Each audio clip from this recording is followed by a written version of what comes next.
नमस्कार दोस्तों, CSC help support channel में आपका स्वागत है। अगर अभी तक आपने हमारे YouTube चैनल को सब्सक्राइब नहीं किया है तो रेड बटन के सब्सक्राइब बटन को दबाकर इसे सब्सक्राइब करें और साथ में बेल आइकन दबाना ना भूलें, जिससे हमारी हर वीडियो की नोटिफिकेशन आप तक पहुंच जाएगी। तो आज की इस वीडियो में हम आपको बताना चाहते हैं कि हरियाणा में जो डॉक्टर BR अम्बेडकर आवास नवीनीकरण योजना के जो फार्म निकले हुए हैं उसको ऑफलाइन कैसे भरा जाता है, क्या क्या इसमें दस्तावेज लगेंगे और कौन सी साइट से इसे ऑनलाइन किया जाएगा। तो दोस्तों आज की इस वीडियो में हम आपको ओनली ऑफलाइन फार्म को कैसे भरा जाता है इसके बारे में बताएंगे। दोस्तों जो ये फाइल जो तैयार होती है तो उसको कहाँ और किस ऑफिस में जमा करवाना होता है, क्या ऑफिस में वेरिफिकेशन के लिए जो अधिकारी है वो घर विजिट करते हैं, या क्या क्या दस्तावेज लगते हैं और रिजेक्ट होने के क्या कारण होते हैं, वो भी इस वीडियो में हम आपको बताएंगे। दोस्तों आपका ज़्यादा समय खराब ना करते हुए चलते हैं अपने वीडियो की ओर करते हैं। तो दोस्तों हम वो ऑफलाइन फार्म पर आ चुके हैं। तो ये ऑफलाइन फार्म कैसे भरा जाएगा तो इसको हम आपको फिल करके दिखाएंगे। तो सबसे पहले यहाँ लिखा होगा अनुसूचित जाति पिछड़े वर्ग कल्याण विभाग हरियाणा डॉक्टर BR अम्बेडकर आवास नवीनीकरण योजना मकान मरम्मत के लिए अनुदान हेतु आवेदन पत्र। तो ये उसका हेडलाइन है। यहाँ आएगा सेवा जिला तहसील कल्याण अधिकारी इलाहाबाद, मतलब जो आपकी तहसील लगती है उसको हमें फिल करना होगा। तो हम अपनी तहसील को फिल कर लेते हैं। निवेदन है कि मेरे पक्के मकान की मरम्मत की आवश्यकता है। अंत इसमें अनुरोध है कि मुझे मरम्मत के लिए 80,000 रुपये का अनुदान दिया जाए। आवेदक का नाम, यहाँ जो आवेदन कर रहा है उसका नाम आएगा। तो हम आवेदक का नाम डाल लेते हैं। उसके बाद उसके पिता या पति, अगर लेडीज अप्लाई कर रही है तो उसके पति का नाम, अगर कोई जेंट्स अप्लाई कर रहा है तो उसके पिता का नाम आएगा।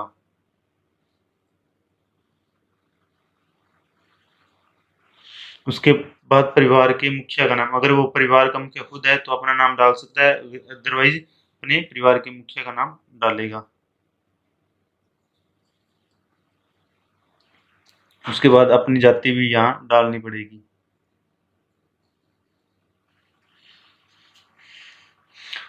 पांचवें नंबर कॉलम में प्रार्थी क्या कार्य करता है या करती है, पूर्ण विवरण सहित सभी साधनों से प्राप्त परिवार की वार्षिक आय, मतलब यहाँ परिवार की वार्षिक आय डालनी है जो 1,80,000 से कम होनी चाहिए।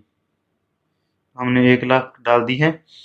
उसके बाद क्या आवेदक ने पहले विभाग में आवेदन किया था या नहीं, अगर उसने पहले आवेदन किया था तो उसको रिजेक्ट हुआ था या अप्रूव हुआ। अगर अप्रूव हुआ तो ये स्कीम का फायदा नहीं ले सकता। अगर रिजेक्ट हुआ है तो उसको विवरण देना पड़ेगा। तो उसने पहले अप्लाई नहीं किया है तो हम यहाँ नहीं लिख देंगे। क्या आवेदक का नाम BPL सूची में दर्ज है, यदि हाँ तो BPL नंबर डालें। अगर उनका नंबर BPL परिवार में दर्ज है तो अपना नंबर यहाँ डालें, जो कार्ड का नंबर होता है वो BPL नाम। उसके बाद अपना आवेदक अपना एड्रेस डालना होगा, जैसे उसका मकान नंबर, मोहल्ला जो भी है, गांव का नाम और डाक खाना, मतलब उसका डाकघर का। उसके बाद तहसील कौन सी लगती है, उसके बाद उसका जिला। आवेदक इस समय कहाँ रहता है, मतलब इस समय वो कहाँ रहता है, तो आएगा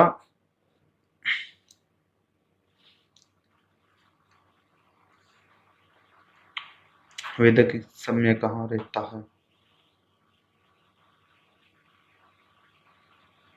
आवेदक किस समय कहाँ रहता है इसको एक बार छोड़ दो, ये इतना जरूरी नहीं है। क्या आवेदक के पास खुद का मकान है, यदि है तो प्रमाण पत्र साथ लगाएं। अगर उसका है तो उसको रजिस्ट्री, या फिर अगर लाल डोरे में आता है तो सरपंच के हस्ताक्षर भी करवाने पड़ेंगे। अगर उसका खुद का है तो उसकी रजिस्ट्री भी लग जाएगी। उसके बाद क्या आवेदक के पास आवेदक अपने पास से शेष पूंजी लगा सकता है। अगर आवेदक अपने पास से कुछ पैसे लगाना चाहता है तो उसका विवरण दे, अगर नहीं लगाना चाहता तो नहीं लिख दे। क्या आवेदक ने पहले मकान बनाने मरम्मत करने के लिए अनुदान राशि किसी विभाग से ऋण ले रखा है, अगर हाँ तो किस वर्ष में और किस योजना के लिए है। अगर उसने किसी बैंक से या पहले कोई मरम्मत करवाने के लिए अगर लोन ले रखा है तो उसका विवरण देना पड़ेगा। अगर नहीं दे रखा तो यहाँ नहीं लिख दो या इसको खाली छोड़ दो। उसके बाद क्या आवेदक के पास कृषि योग्य भूमि है, यदि हाँ तो कितनी है और कहाँ है, पूर्ण विवरण दे। अगर उसके पास भूमि है तो कितनी है और और कहाँ पर है उसका पूर्ण विवरण देना पड़ेगा। अगर उस आवेदक के पास नहीं है तो नहीं लिख दो। उसके बाद आवेदक के हस्ताक्षर करने होंगे। ये एक फ्रंट फॉर्म दे चुका है जो सबसे पहले आता है। उसके बाद उसका एक सेकंड फॉर्म आएगा जिसको, ये उसका सेकंड फॉर्म है जिसको अंडरटेकिंग कहा जाता है। अंडरटेकिंग में घोषणा पत्र। तो यहाँ प्रमाणित किया जाता है कि पुत्र, जिसे जो आवेदन कर रहा है उसका नाम, पुत्र, उसके फादर नेम अगर कोई, और उसकी जाति, वो किस जाति से बिलोंग करता है वो जाति। उसके बाद गांव या शहर का जैसे है गांव का नाम डाल दो या शहर का नाम, जो वार्ड नंबर है उसका। उसके बाद अपनी तहसील डालनी है।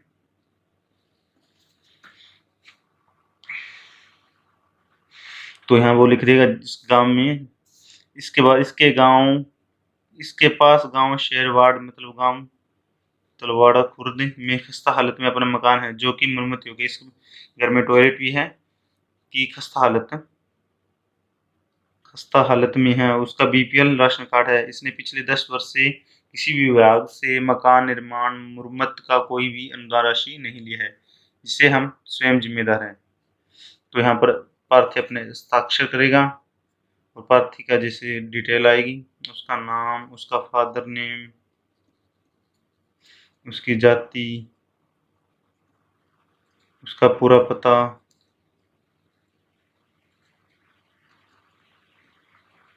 सरपंच, वार्ड मेंबर या हस्ताक्षर सहित मोहर लगाएं। सरपंच साइन करेगा और अपनी स्टाम्प भी लगाएगा यहाँ पर। उसके बाद ये आएगा कार्यालय प्रयोग है, तो इसको हम खाली छोड़ दें, ये कल्याण विभाग द्वारा भरा जाएगा जो आपकी तहसील में है।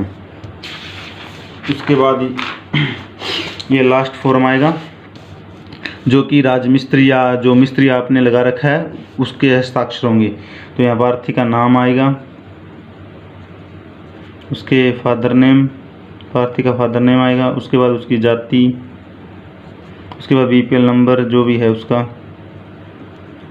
उसके बाद उसका पता,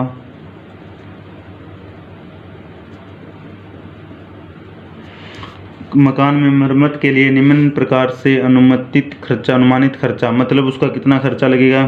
जैसे उसने 4000 ईंट का ले रखा है, जैसे उसका मान लो उसने लगाया है 25,000 रुपये। उसके बाद उसने सीमेंट कितनी लगाई है 30 गट्टे, औसतन मान लो जैसे 6000 इसकी हो गई। उसके बाद रेत, ऐसे सबका डिटेल देने हैं। जो राशि बनेगी, जितनी राशि है, जैसे 80,000 से ज़्यादा नहीं होनी चाहिए। अगर वो खुद से लगाता है तो 80,000 से ज़्यादा हो सकती है, अगर वो अपने से कुछ लगाता है तो। मिस्त्री का हस्ताक्षर होंगे। उसके बाद उसका नाम और उसके पिता का नाम जो भी है, उसका पता, कौन से गांव का वो है, और यहाँ पर सरपंच के हस्ताक्षर विद स्टाम्प। उसके बाद ये देखो साथ में जो जो डॉक्यूमेंट लगाने हैं आपने, और उसको जो फार्म जमा करवाना है उसके साथ जो डॉक्यूमेंट लगाने हैं। प्रार्थी का बीपीएल नंबर, सबसे पहले बार प्रार्थी का बीपीएल राशन कार्ड होना ज़रूरी है, तो सबसे पहले ये आएगा। उसके बाद प्रार्थी का राशन कार्ड जो आ गया था उसमें ही उसका बीपीएल नंबर होगा। उसके बाद 3 नंबर कॉलम में प्रार्थी की अनुसूचित जाति का प्रमाण पत्र, मतलब जाति का प्रमाण पत्र। उसके बाद प्रार्थी का आधार कार्ड भी लगेगा। 5 नंबर कॉलम में प्रार्थी का बैंक अकाउंट जो आधार से लिंक होना कंपलसरी है। उसके बाद आएगा प्रार्थी का मोबाइल नंबर, प्रार्थी का एक मोबाइल नंबर भी लगेगा। उसके बाद प्रार्थी की फ़ोटो में मकान की मरम्मत वाली जगह के साथ, मतलब जहां मरम्मत करवानी उस जगह के साथ उसकी एक फ़ोटो भी लगेगी। और 8 नंबर कॉलम में प्रार्थी का बिजली बिल, पानी का बिल, चूल्हा टैक्स, ज़मीन का प्रमाण पत्र कार्ड में से कोई हो सकता है। अगर उसके पास रजिस्ट्री नहीं है तो वो बिजली का बिल भी दे सकता है, पानी का बिल भी, चूल्हा टैक्स, ज़मीन का प्रमाण पत्र अगर है तो दे दे, बाकी कोई ज़रूरी नहीं है। उसके बाद 9 नंबर कॉलम में आएगा मकान की मरम्मत पर अनुमानित खर्च का प्रमाण पत्र। उसने जो मकान बनाया उसमें अनुमानित खर्चा कितना आएगा, मतलब उसका अनुमान से खर्चा कितना लगेगा। और 10 नंबर कॉलम में भी फैमिली आईडी भी उसको साथ में देनी होगी। और ये सब जो कागजात है इनके एक फ़ाइल बना के अपने समाज कल्याण भवन में ये फ़ाइल जमा करवानी होगी। वहाँ से एक अधिकारी आएगा जो आपका घर पर वेरिफिकेशन करके जाएगा इसको लोन देना चाहिए या नहीं देना चाहिए। अगर देना होगा तो वो आपकी फ़ाइल पास कर देगा, अगर नहीं तो वो आपकी फ़ाइल रिजेक्ट कर देगा। दोस्तों ये हमारी एक छोटी सी वीडियो थी। इस वीडियो में हम आपको बताना चाहते थे कि ये फॉर्म कैसे भरा जाता है और कहाँ से भरा जाएगा।